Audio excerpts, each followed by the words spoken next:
ਜੀ ਤੁਹਾਡੇ ਆਪਣੇ ਚੈਨਲ ਦੇ ਵਿੱਚ ਤੁਹਾਡਾ ਸਵਾਗਤ ਹੈ। ਅੱਜ ਦੀ ਆਪਾਂ ਵੀਡੀਓ ਲੈ ਕੇ ਆਏ ਹਾਂ ਜਿਹੜੀ ਪੰਚ ਅੰਮ੍ਰਿਤ, ਜਿਹੜੀ ਕਿ ਵਾਤ ਪਿੱਤ ਕਫ ਨੂੰ ਕੰਟਰੋਲ ਕਰਦੀ ਹੈ। ਵਾਤ ਪਿੱਤ ਕਫ ਜਿਹੜੇ ਆਯੁਰਵੇਦ ਦੇ ਵਿੱਚ ਤ੍ਰਿਦੋਸ਼ ਹੈ, 3 ਦੋਸ਼ ਮੰਨੇ ਗਏ ਆ। ਜੇਕਰ ਇਹ ਬੈਲੈਂਸ ਦੇ ਵਿੱਚ ਹੈ, ਸਰੀਰ ਤੰਦਰੁਸਤ ਹੈ। ਜੇਕਰ ਇਹਨਾਂ ਦੇ ਵਿੱਚ ਕੋਈ ਬੈਲੈਂਸ ਹੋ ਗਈ, ਵਾਧਾ ਘਾਟਾ ਹੋ ਗਿਆ, ਤਾਂ ਸਰੀਰ ਰੋਗੀ ਹੋ ਜਾਂਦਾ। ਵਾਤ ਪਿੱਤ ਕਫ ਨੂੰ ਸੰਤੁਲਿਤ ਕਰਨ ਵਾਸਤੇ ਰਾਮਬਾਣ ਪੰਚ ਅੰਮ੍ਰਿਤ 5 ਚੀਜ਼ਾਂ ਦੇ ਵਿੱਚ ਇਹਦੇ ਨਾਮ ਤੋਂ ਹੀ ਪਤਾ। ਜਿਵੇਂ ਪਹਿਲੇ ਨੰਬਰ 'ਤੇ ਹੈਗੀ ਹੈ ਹਿੰਗ 10 ਗ੍ਰਾਮ। ਦੂਸਰੇ ਨੰਬਰ 'ਤੇ ਕਾਲਾ ਨਮਕ 20 ਗ੍ਰਾਮ। ਅੱਗੇ ਹੈ ਹਲਦੀ ਟਰਮਰਿਕ 40 ਗ੍ਰਾਮ, ਅਜਵਾਇਣ 80 ਗ੍ਰਾਮ, ਮੇਥੀ ਦਾਣਾ 160 ਗ੍ਰਾਮ। ਇਹ ਜਿਹੜੀ ਪੰਜਾਂ ਦੀ ਕੁਆਂਟਿਟੀ ਬਣ ਜਾਂਦੀ ਹੈ 310 ਗ੍ਰਾਮ ਬਣ ਜਾਂਦੀ ਹੈ। ਇਹਨਾਂ ਦਾ ਪਾਊਡਰ ਬਣਾ ਲੈਣਾ। ਪਾਊਡਰ ਬਣਾ ਕੇ ਇਹਨੂੰ ਕੱਚ ਦੇ ਮਰਤਬਾਨ ਵਿੱਚ, ਕੱਚ ਦੇ ਬਰਤਨ ਦੇ ਵਿੱਚ, 에ਅਰ ਟਾਈਟ ਕੰਟੇਨਰ ਦੇ ਵਿੱਚ ਕਿਸੇ ਵਿੱਚ ਵੀ ਸੰਭਾਲ ਕੇ ਰੱਖ ਲਓ। 1 ਟੀਸਪੂਨ 1 ਟੀਸਪੂਨ ਇਹਦਾ ਆਪਾਂ ਗਰਮ ਪਾਣੀ ਦੇ ਨਾਲ ਸੇਵਨ ਕਰਨਾ। 40 ਦਿਨਾਂ ਤੱਕ ਇਹਨੂੰ ਸੇਵਨ ਕਰੋ। ਤੇ ਇਸ ਦੌਰਾਨ ਜਿਹੜੇ ਤੁਹਾਡੇ ਹੈਗੇ ਆ ਰਿਜ਼ਲਟ ਹੈ ਜਿਹੜੇ ਬਹੁਤ ਹੀ ਹੈਰਾਨਕੁਨ ਹੋਣਗੇ। ਇੰਨਾ ਵਧੀਆ ਇਹ ਕੰਮ ਕਰਦਾ ਹੈ।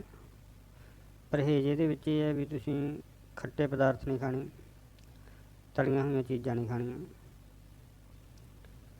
ਖੱਟੇ ਪਦਾਰਥ ਤੇ ਤਲੀਆਂ ਹੋਈਆਂ ਚੀਜ਼ਾਂ ਦਾ ਪਰਹੇਜ਼ ਕਰਨਾ। ਗੈਸ, ਬਦ ਹਜ਼ਮੀ, ਐਸਿਡਿਟੀ, ਜੁਆਇੰਟ ਪੇਨ, ਕਬਜ਼, ਮੱਸਾ, ਅਪਚ, ਅਰੁਚੀ, ਭੁੱਖ ਨਾ ਲੱਗਣਾ, ਖੱਟੇ ਡਕਾਰ, ਮਿਚਲੀ, ਬਾਦੀ, ਹਰ ਪ੍ਰਕਾਰ ਦੇ ਰੋਗਾਂ ਦੇ ਵਿੱਚ ਲਾਭਦਾਇਕ ਹੈ। ਇਹਨੂੰ ਦੱਸੇ ਅਨੁਸਾਰ ਲਵੋ ਤੇ ਪੂਰਨ ਸਵਸਥ ਰਹੋ। ਇਹ ਇੱਕ ਬਹੁਤ ਹੀ ਵਧੀਆ ਟੌਨਕ ਦਾ ਕੰਮ ਕਰਦਾ ਹੈ ਸਰੀਰ ਦੇ ਵਿੱਚ। ਦੂਸਰੇ ਨੰਬਰ 'ਤੇ ਹੈ ਵਾਤ ਪਿੱਤ ਕਫ ਨੂੰ ਬੈਲੈਂਸ ਕਰਨ ਵਾਲਾ ਤ੍ਰਿਫਲਾ। ਤ੍ਰਿਫਲਾ ਮੀਨਜ਼ 3 ਫਲ: ਹਰੜ, ਬਹੇੜਾ, ਆਮਲਾ। ਇਹ 1:2:3 ਦੇ ਵਿੱਚ ਲੈਣਾ ਹੁੰਦਾ। ਇਹਦੀ ਸਹੀ ਮਕਦਾਰ ਹੈ, ਜਿਹੜੀ ਸਹੀ ਇਹਦੀ ਰੇਸ਼ੋ ਇਹ ਹੈ। ਆਪਾਂ ਲੈਣਾ ਹਰੜ ਮੰਨ ਲਓ 100 ਗ੍ਰਾਮ, ਬਹੇੜਾ 200 ਗ੍ਰਾਮ ਅਤੇ ਆਮਲਾ 300 ਗ੍ਰਾਮ। ਇਸ ਰੇਸ਼ੋ ਦੇ ਵਿੱਚ ਇਹਨੂੰ ਲੈਣਾ ਅਤੇ ਤ੍ਰਿਫਲਾ ਬਣ ਜਾਂਦਾ ਹੈ। ਤ੍ਰਿਫਲਾ ਜੇਕਰ ਇਹਦੇ ਫਾਇਦਿਆਂ ਦੀ ਗੱਲ ਕਰੀਏ ਤਾਂ ਬਹੁਤ ਲੰਬੀ ਵੀਡੀਓ ਜਾਊ, ਕੱਲੀ ਆਪਾਂ ਇੱਥੇ ਥੋੜ੍ਹਾ ਬਰੀਫ ਦੇ ਵਿੱਚ ਦੱਸ ਦਿੰਦੇ ਹਾਂ। ਸਰੀਰ ਦੇ 3 ਦੋਸ਼ਾਂ ਨੂੰ ਇਹ ਬੈਲੈਂਸ ਦੇ ਵਿੱਚ ਰੱਖਦਾ ਹੈ, ਜਿਹੜੇ ਵਾਤ ਪਿੱਤ ਕਫ ਹੈ, ਅਤੇ ਸਰੀਰ ਨੂੰ ਇਹ ਨਿਰੋਗ ਕਰਦਾ ਹੈ। ਸਿਰ ਤੋਂ ਲੈ ਕੇ ਪੈਰਾਂ ਤੱਕ ਇਹੋ ਜਿਹਾ ਕੋਈ ਵੀ ਅੰਗ ਨਹੀਂ ਜਿਹਨੂੰ ਤ੍ਰਿਫਲਾ ਠੀਕ ਨਾ ਕਰਦਾ ਹੋਵੇ। ਸ਼ਾਮ ਵੇਲੇ ਆਪਾਂ ਜੇ ਲਵਾਂਗੇ, ਰਾਤ ਵੇਲੇ ਗਰਮ ਪਾਣੀ ਦੇ ਨਾਲ, ਕੋਸੇ ਪਾਣੀ ਨਾਲ, ਤਾਂ ਇਹ ਪੇਟ ਦੀ ਅੰਤੜੀਆਂ ਦੀ ਸਫਾਈ ਕਰਦਾ, ਕਬਜ਼ ਵਗੈਰਾ ਤੋੜਦਾ। ਜੇਕਰ ਸੁਬਾਹ ਦੇ ਟਾਈਮ ਆਪਾਂ ਇਹਨੂੰ ਲਵਾਂਗੇ, ਥੋੜ੍ਹਾ ਜਿਹਾ ਇਹਦੇ ਵਿੱਚ ਗੁੜ ਜਾਂ ਸ਼ੱਕਰ ਮੀਨਜ਼ ਗੁੜ ਵਰਗੀ ਜਿਹੜੀ ਹੁੰਦੀ ਹੈ, ਸ਼ੂਗਰ ਨਹੀਂ, ਖੰਡ ਨਹੀਂ, ਜਾਂ ਦੇਸੀ ਖੰਡ ਪਾ ਕੇ, ਤਾਂ ਫਿਰ ਇਹ ਸਰੀਰ ਦੇ ਵਿੱਚ ਜਿਹੜੇ ਤੱਤ ਜਿਨ੍ਹਾਂ ਦੀ ਕਮੀ ਹੁੰਦੀ ਹੈ ਉਹਨਾਂ ਨੂੰ ਪੂਰਾ ਕਰਦਾ। ਰਾਤ ਨੂੰ ਲਵਾਂਗੇ ਗਰਮ ਕੋਸੇ ਪਾਣੀ ਨਾਲ ਤਾਂ ਪੇਟ ਨੂੰ ਸਾਫ਼ ਕਰਦਾ, ਅੰਤੜੀਆਂ ਨੂੰ ਸਾਫ਼ ਕਰਦਾ ਹੈ। ਸੁਬਾਹ ਦੇ ਟਾਈਮ ਲਵਾਂਗੇ ਤਾਂ ਸਰੀਰ ਦੇ ਵਿੱਚ ਜਿਹੜੇ ਤੱਤਾਂ ਦੀ ਘਾਟ ਉਹਨਾਂ ਨੂੰ ਪੂਰਾ ਕਰਦਾ। ਇਹਨੂੰ ਪਾਊਡਰ ਦੇ ਰੂਪ ਵਿੱਚ ਲਿਆ ਕੇ ਰੱਖ ਲਓ। ਬਣਿਆ ਬਣਿਆ ਤ੍ਰਿਫਲਾ ਵੀ ਕਿਸੇ ਕੰਪਨੀ ਦਾ ਵਧੀਆ ਮਿਲ ਜਾਂਦਾ। ਇਹਦਾ 1 ਚਮਚ ਗਰਮ ਪਾਣੀ ਦੇ ਵਿੱਚ ਇੱਕ ਵਾਰ ਉਬਾਲ ਲਓ। ਫਿਰ ਇਹਦਾ ਜਿਹੜਾ ਲਿਕੁਇਡ ਹੈ ਉਹਨੂੰ ਪੁਣ ਛਾਣ ਲਓ। ਉਹਨੂੰ ਲੈਣਾ ਸੌਖਾ। ਜੇਕਰ ਆਪਾਂ ਸਿੱਧਾ ਪਾਊਡਰ ਲਵਾਂਗੇ ਤਾਂ ਥੋੜ੍ਹਾ ਜਿਹਾ ਇਹ ਲੈਣ ਦੇ ਵਿੱਚ ਦਿੱਕਤ ਆਉਂਦੀ ਇਹਨੂੰ।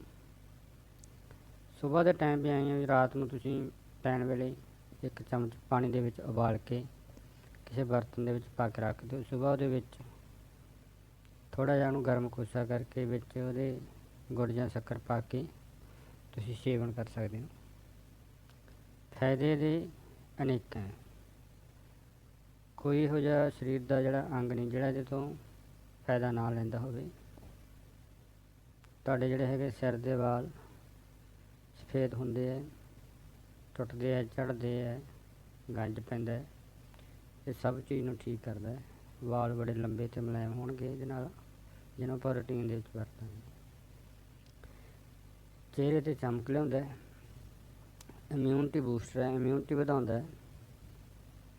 ਖੰਘ ਜ਼ੁਕਾਮ ਨਜ਼ਲਾ ਰੇਸ ਹੈ, ਇਹਨਾਂ ਦੇ ਵਿੱਚ ਇਹਦਾ ਬਹੁਤ ਵਧੀਆ ਨਤੀਜਾ ਹੈ।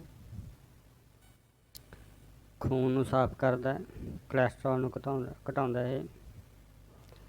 ਪੇਟ ਦੇ ਵਿੱਚ ਡਾਈਜੈਸ਼ਨ ਨੂੰ ਇੰਪਰੂਵ ਕਰਦਾ, ਖਾਧਾ ਪੀਤਾ ਹਜਮ ਹੁੰਦਾ। ਜਿੰਨਾ ਚਿਰ ਆਪਣਾ ਖਾਧਾ ਪੀਤਾ ਹਜਮ ਨਹੀਂ ਹੁੰਦਾ, ਚਾਹੇ ਆਪਾਂ ਕਿੰਨਾ ਵੀ ਚੰਗਾ ਭੋਜਨ ਕਰੀ ਜਾਈਏ, ਜੇਕਰ ਉਹ ਸਰੀਰ ਦੇ ਵਿੱਚ ਹਜਮ ਹੀ ਨਾ ਹੋਇਆ ਤਾਂ ਫਿਰ ਉਹਨੇ ਸਰੀਰ ਨੂੰ ਤਾਕਤ ਕੀ ਦੇਣੀ।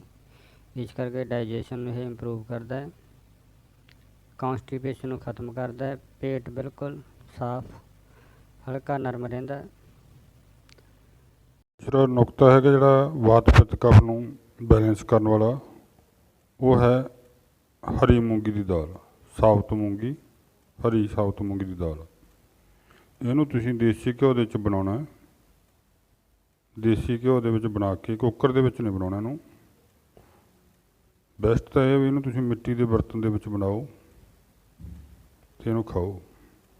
ਜਿਹੜੀ ਹਰੀ ਮੂੰਗੀ ਹੈ ਦੇਸੀ ਘਿਓ ਦੇ ਵਿੱਚ ਬਣਾਈ ਹੋਈ, ਇਹ ਵੀ ਵਾਤ ਪਿੱਤ ਕਫ ਨੂੰ ਕੰਟਰੋਲ ਕਰਦੀ ਹੈ, ਬੈਲੈਂਸ ਕਰਦੀ ਹੈ। ਇਨ ਨਟਸਲ ਵੀ ਜੇਕਰ ਸਾਡਾ ਵਾਤ ਪਿੱਤ ਕਫ ਬੈਲੈਂਸ ਦੇ ਵਿੱਚ ਹੈ ਤਾਂ ਸਰੀਰ ਸਾਡਾ ਤੰਦਰੁਸਤ ਹੈ, ਅਤੇ ਨਹੀਂ ਤਾਂ ਫਿਰ ਸਾਨੂੰ ਬਹੁਤ ਸਾਰੀਆਂ ਬਿਮਾਰੀਆਂ ਦਾ ਜਿਹੜਾ ਹੈਗਾ ਸਾਹਮਣਾ ਕਰਨਾ ਪੈਂਦਾ। ਕਿਉਂਕਿ ਵਾਤ ਵਿਗੜ ਜੇ, ਪਿੱਤ ਵਿਗੜ ਜੇ, ਕਫ ਵਿਗੜ ਜੇ ਤਾਂ ਇਹਨਾਂ ਦੇ ਨਾਲ ਫਿਰ ਜੇ ਦੋਨੋਂ ਤਿੰਨੋਂ ਵਿਗੜ ਜਾਣ ਤਾਂ ਫਿਰ ਹੋਰ ਵੀ ਬਹੁਤ ਜ਼ਿਆਦਾ ਬਿਮਾਰੀਆਂ ਲੱਗਦੀਆਂ। ਜਿੰਨੀਆਂ ਵੀ ਘਾਤਕ ਤੋਂ ਘਾਤਕ ਬਿਮਾਰੀਆਂ ਆਪਾਂ ਸੋਚ ਸਕਦੇ ਹਾਂ ਜਾਂ ਹੁੰਦੀਆਂ, ਉਹ ਸਾਰੀਆਂ ਹੀ ਵਾਤ ਪਿੱਤ ਕਫ ਵਿਗੜਨ ਕਰਕੇ ਹੁੰਦੀਆਂ। ਵੀਡੀਓ ਚੰਗੀ ਲੱਗੀ ਲਾਈਕ, ਸ਼ੇਅਰ ਅਤੇ ਕਮੈਂਟ ਜ਼ਰੂਰ ਕਰਿਓ। ਵੀਡੀਓ ਨੂੰ ਐਂਡ ਤੱਕ ਦੇਖਣ ਦੇ ਲਈ ਸਭ ਦਾ ਬਹੁਤ ਬਹੁਤ ਧੰਨਵਾਦ।